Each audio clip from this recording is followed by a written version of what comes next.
اعوذ بالله من الشیطان الرجیم. بسم الله الرحمن الرحیم. العبد المؤید الرسول المسدد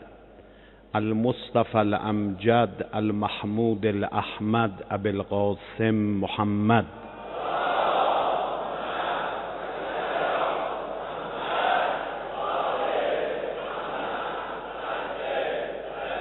تہران کی مرکزی نماز جمعہ آج آیت اللہ سید احمد خاتمی کی امامت میں ادا کی گئی. تہران کے خطیب جمعہ نے نمازیوں کو تقوی الہی اختیار کرنے کی دعوت دیتے ہوئے گناہوں سے دور رہنے کی نصیحت کی. آیت اللہ سید احمد خاتمی نے دعا و ذکر کی فضیلت کا حوالہ دیتے ہوئے کہا کہ دعا و ذکر سے بندہ اللہ سے اپنے انس اور محبت کا اظہار کرتا ہے اور اس کے ذریعے بہت سے مسائل حل ہوتے ہیں. تہران کے خطیب جمعہ آیت اللہ سید احمد خاتمی نے کہا کہ فرزند رسول حضرت امام سجاد علیہ الصلوۃ والسلام دعا کے ذریعے اپنے پیغامات پہنچاتے تھے. تہران کے خطیب جمعہ نے کہا کہ دعاؤں میں ایک اہم ترین دعا صلوات ہے جو محمد و آل محمد علیہ السلام پر بھیجی جاتی ہے. تہران کے خطیب جمعہ نے دعا کے آداب اور فضیلت کا ذکر کرتے ہوئے کہا کہ دعا کے بارے میں کہا جاتا ہے کہ اسے زبان پر جاری تو کیا جائے مگر آہستہ پڑھا جائے، مگر انہی دعاؤں میں صلوات ایک ایسی دعا ہے جس کے بارے میں تاکید ہے کہ اسے بآواز بلند پڑھنا چاہیے. تہران کے خطیب جمعہ آیت اللہ سید احمد خاتمی نے کہا کہ صلوات کی بہت زیادہ فضیلت ہے اور صلوات کے بارے میں سبھی ائمہ نے بہت زیادہ تاکید فرمائی ہے اور اس میں بڑے ہی فوائد ہیں. تہران کے خطیب جمعہ آیت اللہ سید احمد خاتمی نے فرزند رسول حضرت امام محمد تقی علیہ الصلوۃ والسلام کی یوم شہادت کی آمد کی مناسبت سے کہا کہ امام محمد تقی علیہ الصلوۃ والسلام ہمارے تمام ائمہ میں سب سے جوان امام تھے جنہیں 25 سال کی عمر میں ہی شہید کر دیا گیا. اس موقع پر تہران کے خطیب جمعہ نے عاشقان اہل بیت عصمت و طہارت کی خدمت میں تعزیت بھی پیش کی. تہران کے خطیب جمعہ نے کہا کہ ہمارے نوے امام حضرت محمد تقی علیہ الصلوۃ والسلام بھی اس دنیا سے پیاس سے گزر گئے اور شہید ہوئے، وہ بھی کئی وقت کے پیاسے تھے.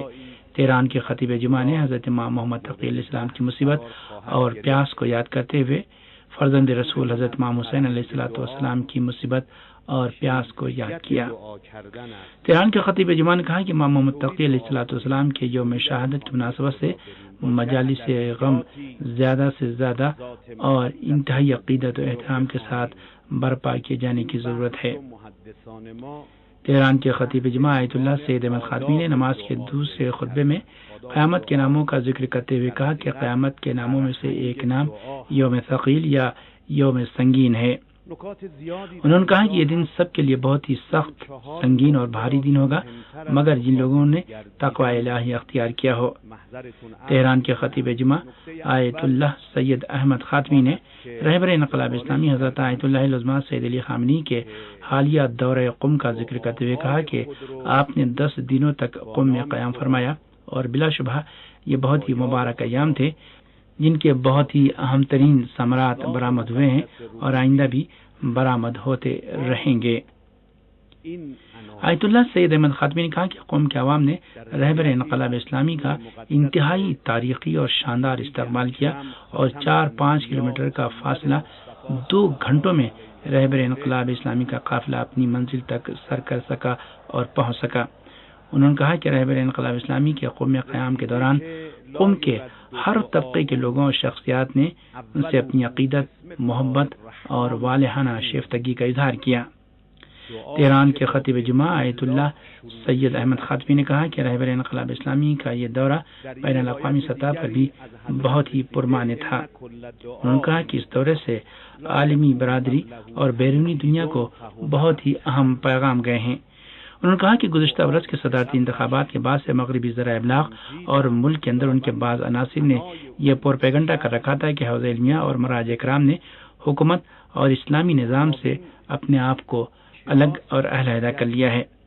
مگر رہبر انقلاب اسلامی کے اس دورے نے مغربی ذرائع ابلاغ کے جھوٹے پروپیگنڈوں کے چہرے سے نقاب اتار لی اور ایک بار پھر دنیا نے اپنی آنکھوں سے دیکھ لیا کہ مراجع کرام، حوض علمیہ اور طلاب سب کے سب پہلے سے بھی زیادہ اس اسلامی نظام کے وفادار اور شیدائی ہیں. تہران کے خطیب جمعہ آیت اللہ سید احمد خاتمی نے کہا کہ اس دور میں رہبر انقلاب اسلامی نے اپنے 10 روزہ قیام کے دوران ہر طبقے کے لوگوں سے ملاقات کی اور ان سے خطاب کیا، اور جس اہم نقطے پر سب سے زیادہ تاکید فرمائی وہ بصیرت کا نقطہ تھا۔ آیت اللہ سید احمد خاتمی نے کہا کہ رہبر انقلاب اسلامی نے اس مرحلے میں دشمن کے مقاصد کا بھی کھل کر ذکر کیا اور فرمایا کہ دشمن زیادہ تر 2 مقصد کے درپے ہے، ایک یہ کہ دین کو نقصان پہنچائے اور دوسری یہ کہ اسلامی نظام سے عوام کی وفاداری کم کرے۔ دشمن کی یہ کوشش یہ ہے کہ وہ ایک ایسا اسلام پیش کرے جس میں علماء کا کوئی کردار نہ ہو، یعنی عوام اپنے طور پر ہی اسلام کی تفسیر و تعبیر کریں۔ تہران کے خطیب جمعہ نے کہا کہ مرحوم آیت اللہ مرزا شیرازی کے تمباکو کے خلاف فتوے کے بعد سے دشمن نے اپنی اس کوشش پر اور زیادہ توجہ مرکوز کر دی۔ تہران کے خطیب جمعہ نے کہا کہ رہبر انقلاب اسلامی نے اپنے مختلف خطابات میں فرمایا کہ مراجع کرام دین و ملت کے سرمایہ ہیں، اور علماء بھی اس قوم کی آزادی اور خود مختاری کا سمبل اور علامت رہے ہیں۔ علماء کے بغیر دین کو متعارف کرانے کا مقصد اسلام کو ہی نقصان پہنچانا ہے، اور اس طرح سے دشمن دین کو نقصان پہنچانا چاہتا ہے۔ آیت اللہ سید احمد خاتمی نے کہا کہ دشمن اسی طرح دین کو سیاست اور سیاست کو دین سے جدا کرنا چاہتا ہے،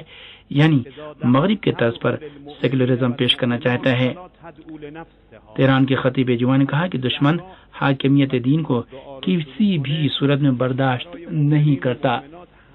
وہ امام زمانہ کا مخالف ہے، وہ ارکان دین کا مخالف ہے۔ تہران کے خطیب جمعہ نے کہا کہ دشمن اس کام کے لیے ایسے نام نہاد علماء کو بروکار لانا چاہتا ہے جن کا دین سے کوئی واسطہ یا کوئی سروکار نہیں۔ تہران کے خطیب جمعہ نے کہا کہ رہبر انقلاب اسلامی نے کہا کہ موجودہ صورتحال میں ملاک یہ ہے کہ اگر دشمن کسی خاص دھڑے کی تعریف کرتا ہے تو یہ سمجھ لینا چاہیے کہ وہ دشمن کے لیے کارآمد اور عوام کے لیے نقصان دہ ہے، اور دشمن جس دھڑے کا مخالف ہے کہ وہی دھڑا عوام کا دوست ہے، کیونکہ دشمن ایران کے عوام کا دشمن ہے۔ تہران کے خطیب جمعہ نے اسی طرح رہبر انقلاب اسلامی کے اس قول کا حوالہ دیا جس میں آپ نے فرمایا تھا کہ ملاک چہرہ نہیں بلکہ ملاک حق و باطل کو صحیح معنوں میں تشخیص دینا ہے، چہرے کو دیکھ کر معیار اور ملاک قائم نہیں کیا جا سکتا۔ تہران کے خطیب جمعہ آیت اللہ سید احمد خاتمی نے کہا کہ رہبر انقلاب اسلامی نے حوض علمی قم کے بارے میں بہت ہی گراں قدر منشور کی نشاندہی کی ہے۔ انہوں نے کہا کہ رہبر انقلاب اسلامی نے دشمن کی سازش کی بھی نشاندہی فرما دی جس میں وہ عوام کو مایوس کرنے کی کوشش کر رہا ہے۔ رہبر انقلاب اسلامی نے اپنے خطابات میں فرمایا تھا کہ عوام کے سامنے ملک کے ترقیاتی عمل کو پیش کرنے اور ترقی و پیش رفت کے سلسلے میں جو کام ہوا ہے اسے بیان کرنے کی ضرورت ہے۔ تہران کے خطیب جمعہ نے اس ذیل میں کہا کہ آج ایران اقتصادی میدان میں پوری قوت کے ساتھ قدم آگے بڑھا رہا ہے، جبکہ مغربی ممالک آج اقتصادی اور مالی بحران کا شکار ہیں، جس کی تازہ ترین مثال 10 دنوں سے جاری فرانس میں عوامی مظاہرے ہیں۔ تہران کے خطیب جمعہ نے ایران میں 4 نومبر یعنی عالمی استکبار کے خلاف جدوجہد کے قومی دن کی مناسبتوں کا حوالہ دیا اور کہا کہ 4 نومبر 1979 کے واقعے کے بعد جس میں ایران کے انقلابی طلبہ نے امریکہ کے جاسوسی کے اڈے پر قبضہ کر لیا تھا، امام خمینی رحمۃ اللہ علیہ نے امریکہ کو شیطان بزرگ کا لقب دیا تھا۔ آیت اللہ سید احمد خاتمی نے کہا کہ اس دن کے بعد ہر سال اور ہر موقع پر ایران کے عوام امریکہ کو ایک شیطان بزرگ کے طور پر ہی دیکھتے ہیں اور اس کی سامراجی سرشت کے تئیں اپنی نفرت و بیزاری کا کھل کر اظہار کرتے ہیں۔ تہران کے خطیب جمعہ نے کہا کہ امریکہ کی سامراجی سرشت آج عراق اور افغانستان میں ہر دور سے زیادہ نمایاں ہو چکی ہے۔ انہوں نے کہا کہ جب تک امریکہ اپنی استکباری سرشت ترک نہیں کرتا اس وقت تک ایران کے ساتھ مذاکرات کا اس کا خواب شرمندہ تعبیر نہیں ہو سکے گا۔ تہران کے خطیب جمعہ آیت اللہ سید احمد خاتمی نے عراق میں ہونے والے حالیہ دہشت گردانہ واقعات کی مذمت کرتے ہوئے کہا کہ اس میں شک نہیں کہ اس طرح کے واقعات منظم سازش کے تحت انجام دیے جا رہے ہیں۔ انہوں نے عراق میں ایک دن کے اندر